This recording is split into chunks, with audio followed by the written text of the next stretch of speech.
ছোট মেয়ে বাবা বাবা করে চিৎকার মারে, কিন্তু আমি ওরে পাইনি।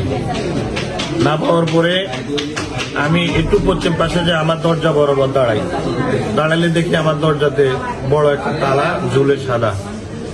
এরপরে ঘরটা 5 মিনিটের মধ্যে জ্বলি পুরা নিচে পড়ে গেছে, একদম নিঃসঙ্গ হয়ে গেছে, কিছুই নাই ঘরে। একটা ফ্যামিলির যা থাকা দরকার সবকিছু শেষ। কিন্তু এখন আমি প্রশাসনিক ভাবে শুনতে পাচ্ছি এটা কোনো নাশকতা নয়। যদি নাশকতা না হয় তাহলে একটা ঘর, ছোট মেয়েটাকে ফায়ার সার্ভিস আসে, ফায়ার সার্ভিসে দুমা নিবেনের পরে আমার ছোট মেয়েটাকে এতটুকু কয়লা, মানে খালি সামান্য একটু উজড়ে দেখা যায়, আর সব কয়লা।